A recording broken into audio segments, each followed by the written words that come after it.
Bueno, para hablar de este asunto contamos también con la presencia de Malena Nevado, que es diputada en el Congreso de los Diputados por Cáceres, dentro de la formación de Vox, evidentemente, y también es portavoz adjunta de la Comisión de Agricultura, si no me equivoco. Buenas noches, señora Nevado. Buenas noches, Juanma, ¿qué tal?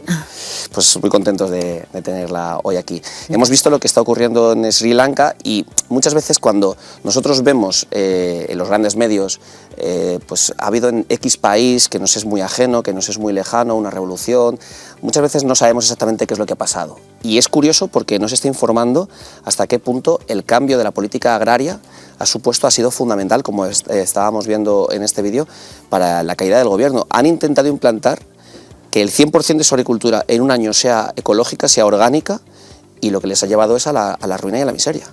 Efectivamente. En principio el planteamiento no era un año, era a 10 años. Esto fue un movimiento de la sociedad civil, un grupo de ecologistas que se disfrazaron de tecnócratas y decían que iban a imponer unas políticas pues, para la sociedad, para el bienestar, para todo muy Agenda 2030, ¿no? Para los más desfavorecidos, y bueno, pues pusieron una serie de medidas y caló en la sociedad. Entonces, bueno, una de las cosas que proponían era ir hacia una agricultura ecológica. ¿Qué ocurrió? Que bueno, pues este señor ganó las elecciones en 2019 y coloca de ministro de Agricultura a uno de estos supuestos tecnócratas. Sí, se vendían como tecnócratas, sí, sí, con alma, con conciencia social, y luego realmente sí, lo que hemos visto es que son representantes del ecologismo. Bueno, pueden tener sus ideas, pero evidentemente la aplicación práctica no estaba basado en el conocimiento científico, desde luego. Para nada, pero pues eso es lo que está pasando aquí, exactamente igual, ¿no? Los expertos, ya sabes, ellos ponían por delante que los expertos decían que tal, lo de siempre. ¿Qué ocurre? Que se prohíben los fertilizantes y los pesticidas en un solo año. Entonces eso ha llevado a la absoluta ruina. Por ejemplo, ellos son grandes productores de té. El té, es inviable, es absolutamente inviable porque el precio pues, se ha disparado absolutamente. La producción, por ejemplo, del maíz se ha reducido un 50%, la caña. Un 50% el maíz y el arroz. Y el arroz. Y un 22% el té, pero claro, es que el tiempo que tarda el té en producirse es mayor, es decir, que cuanto más avance el tiempo... Efectivamente, todavía no sabemos las repercusiones, y bueno, la caña de azúcar también entre un 30 y un 35, en fin, o sea, un verdadero desastre en un momento crítico, porque además ellos ya venían de una crisis muy, muy profunda, porque vivían básicamente del turismo, y con el tema de la pandemia y demás, bueno, pues ha sido la gota que ha colmado el vaso. Pero nosotros lo llevamos diciendo desde el principio, han sido aplicar las políticas verdes que nos imponen a nosotros también desde la Unión Europea. Lo han hecho en un tiempo récord y ha explotado antes, pero esto va a pasar aquí exactamente lo mismo. Justo sobre eso queríamos preguntarle, ¿hasta qué punto nos es ajeno esto o realmente tenemos que preocuparnos porque la Agenda 2030 ha llegado para quedarse, o eso parece, eso es lo que intentan desde las instituciones globalistas, y realmente es una situación que podemos vivir dentro de muy poco en España? Ha llegado para quedarse hasta que llegue Vox y la retire, eso lo tenemos muy claro. Vamos a ver hasta qué punto tiene que ver. Es que Sri Lanka también está en la Agenda 2030 y sus dos objetivos favoritos eran el fin de la pobreza, ya estamos viendo cuál es el resultado, y el número 12, que es producción y consumo responsable. La producción y el consumo responsable es la ruina de la agricultura y de la ganadería. Yo lo digo desde el principio, ¿no? Y decían, bueno, dice verdaderas locuras, pero yo decía, ¿veis la Agenda 2030? Bueno, pues todo lo que proclama, es decir, fin de la pobreza, significa cartillas de racionamiento. Hambre cero, exactamente lo mismo. Energía asequible significa que no la vamos a poder pagar. Y me miraban un poco raro, decían, bueno, ¿esta señora qué está diciendo? Pues está diciendo lo que está ocurriendo. Y en Sri Lanka lo hemos visto, bueno, pues a mayor velocidad, porque lo han prohibido en un solo año, y aquí lo vamos a ir viendo de la misma manera. Por ejemplo, la PAC supedita, el 40% del presupuesto de la PAC está supeditado a las políticas verdes y a hacer una agricultura sostenible, resiliente, y verde y ecológica. Entonces, bueno, vamos a ver, ¿qué pasa? Que es que antes se estaba haciendo mal. Yo en Extremadura, por ejemplo, hace 2 años, cuando hubo un incendio en La Vera aquel que fue desastroso, me contaban que esto ha ocurrido porque no nos dejan que plantemos lo que nosotros, porque antes teníamos nuestras parcelitas, antes cuidábamos, antes teníamos nuestras... Dice, ahora no podemos, entonces claro, está abandonado y al estar abandonado esto sale ardiendo. Si esto siguiera funcionando como estaba antiguamente, dice, no ocurriría. O sea, es que, bueno, pues se ponen al frente de agricultura y de ganadería gente que no tiene ni idea, como en este caso de Sri Lanka, que dicen que son tecnócratas y que dicen que son expertos y en realidad lo que son, pues son ecologistas de toda la vida que no tienen ni idea de lo que se traen entre manos. Y muchos de nuestros espectadores seguro que están pensando que esto nos puede llegar a la puerta de nuestras casas viendo lo que está ocurriendo en Holanda y lo que está empezando a ocurrir en Alemania, porque los Países Bajos ya se están colapsando, no hay abastecimiento suficiente por las protestas de los agricultores que reclaman un cambio en las políticas de su gobierno, como el Ministerio de Agricultura, no al nivel de Sri Lanka, pero sí está implantando unas medidas que les están ahogando, lo vemos. La Agenda 2030 asfixia a la agricultura europea. El desastre agrícola de Sri Lanka puede tener pronto su eco en el viejo continente.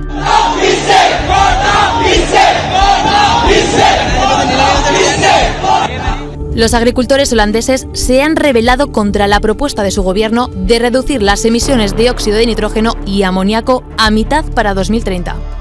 De esta forma caería en picado el uso de fertilizantes y con ellos la productividad agraria. Además, el ganado se reduciría en términos drásticos. El descontento ya se ha expandido a Alemania, que pronto apostará por las mismas políticas. Y al país germano ya está llegando el desabastecimiento que ha colapsado los Países Bajos. Tal y como ha afirmado Roberto López, ganadero en 7 al día. En las mejores condiciones sociales, queremos tener todo tipo de ayudas. Queremos vivir como Dios, queremos tener mucho tiempo de vacaciones, trabajar muy pocas horas y luego la comida que venga de donde sea, pero muy barata. Y las consecuencias se palpan también en España. A finales de verano ya las sufriremos, asegura.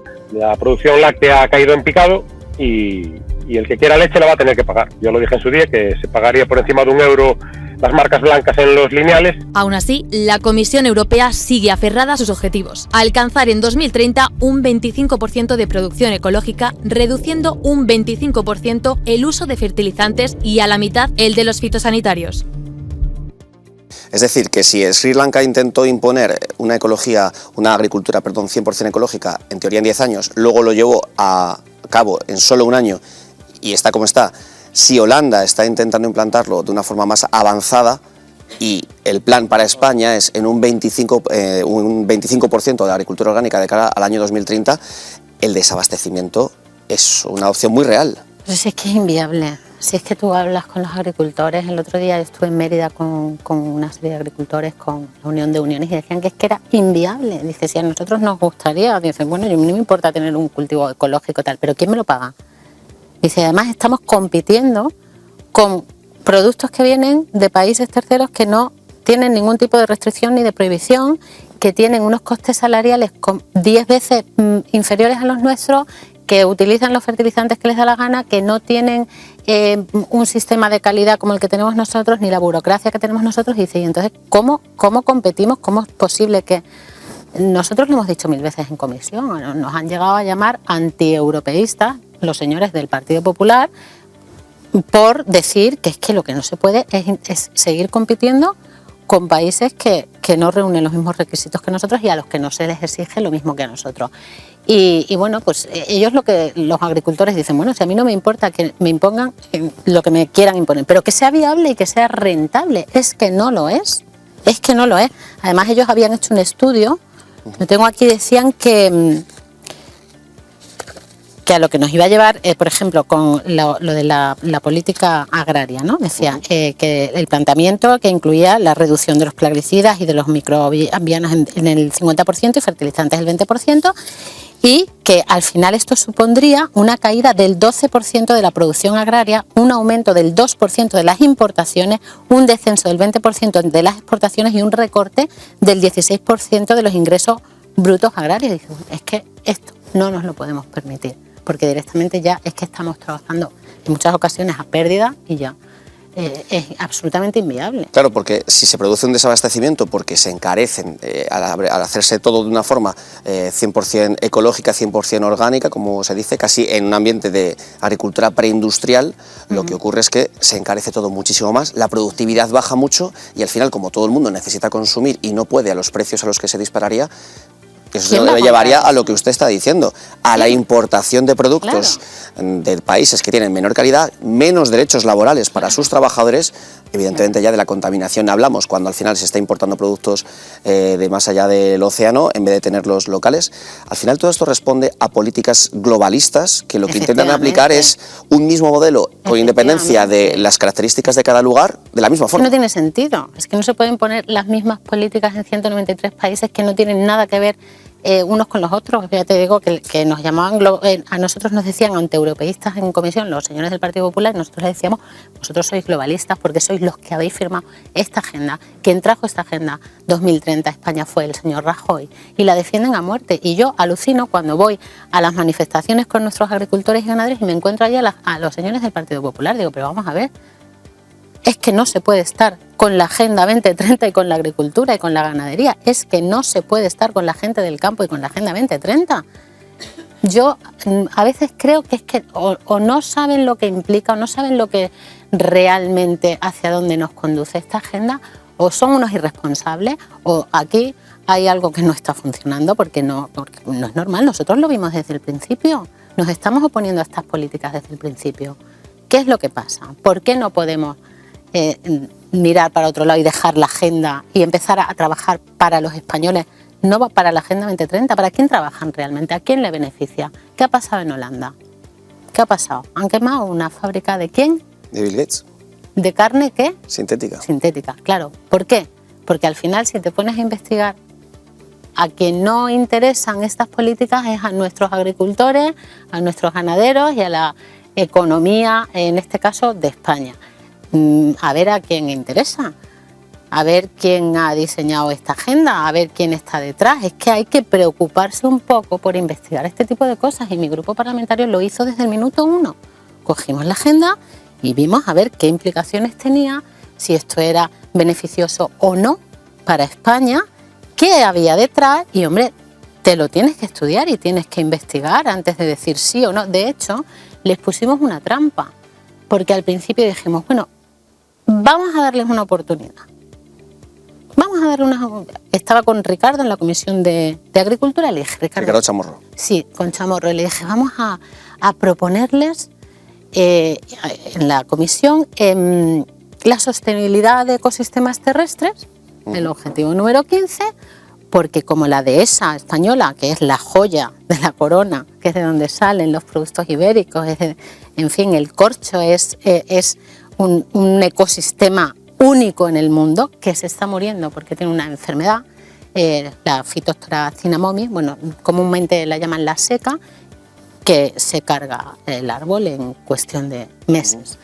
Bueno, pues no hay manera de erradicar esa enfermedad y hicimos una proposición no de ley en la Comisión de ODS, de Objetivos de Desarrollo Sostenible, para que por el objetivo número 15 de sostenibilidad de ecosistemas terrestres se buscara una solución para la dehesa española. ¿Sabes lo que votaron? Que no. Entonces, claro, cuando yo voy a Extremadura en mi coche, porque por cierto, lo del AVE, aunque no tenga nada que ver, es una estafa, es mentira, no ni altas prestaciones ni nada, tardas menos en coche. Yo he venido hoy en coche porque aquello no... Pues cuando vienes, ves cómo el campo extremeño ya no... La dehesa está empezando a desaparecer y están alicatándolo todo con placas solares, ¿no? Que esa es la idea. Y dices, bueno, en realidad esto es mentira, es una estafa. No quieren la sostenibilidad de ecosistemas terrestres, no quieren. ¿Qué les pasa con este rollo del clima? Que además, por cierto, tampoco es verdad. El otro día en la comisión de ODS justo fue Enrique Santiago a comparecer. Y, responsable de España para la Agenda 2030. Efectivamente, secretario de Estado comunista para la Agenda 2030. Y se pone a relatarme todo lo que había dicho Vox sobre el cambio climático. Nosotros le dije, oiga, que es que nosotros hemos dicho siempre lo mismo. siempre hemos dicho exactamente lo mismo. Los que van diciendo cosas diferentes son los supuestos expertos del cambio climático. Y saqué un listado que es del Twitter de Marcial, que había puesto todo lo que se iba diciendo del cambio climático desde los años 70, que a estas alturas ya deberíamos haber desaparecido. Y bueno, le dije, lo que dice mi grupo parlamentario es que si de verdad hay una emergencia climática, que hace China como mayor contaminante del mundo, que no quiere saber nada de esta agenda en cuanto al tema del cambio climático. O, por ejemplo, que me explicara qué estaba pasando en Neptuno, porque es que en Neptuno ahora ha llegado el cambio climático también. Y digo, ¿y esto quién ha sido? ¿Quién ha sido? ¿Quién emite ahí CO2? ¿Qué es la mano del hombre también en Neptuno? Pero peor todavía, es que en Televisión Española, en la página web de Televisión Española, dice que la atmósfera está absorbiendo más CO2 del que se está emitiendo. Entonces, ¿qué pasa con esas noticias? ¿Qué pasa con esos expertos? Nuevos expertos dicen que la Tierra es capaz de capturar ese CO2 que se está emitiendo, es decir, que lo bloquea. A esos no les hacemos caso. Hacemos caso al fanatismo climático y nos arruinamos. Claro, pues pasa lo que pasa en Sri Lanka, lo que va a pasar en Países Bajos, y al final yo espero que esto a España no llegue, porque echemos ya de una vez a este gobierno y entremos nosotros con fuerza, claro, porque si el Partido Popular sigue con la Agenda 2030 estamos en lo mismo. Es la misma política, o sea, hacen exactamente lo mismo. ¿Quién gobierna aquí la Agenda 2030? Si gobierna el Partido Popular, gobierna la Agenda 2030. Pues le agradecemos su presencia hoy en 7NN, la alternativa, y esperemos tenerla en otra ocasión, porque por desgracia nos tememos que la Agenda 2030 va a seguir más que presente, de momento, y tenemos que prestarle atención porque muchos ciudadanos, como usted estaba comentando, no saben lo que significa realmente, más allá del eslogan y de la frase inicial de cada uno de esos principios. Peor que se venden todavía, muy bien.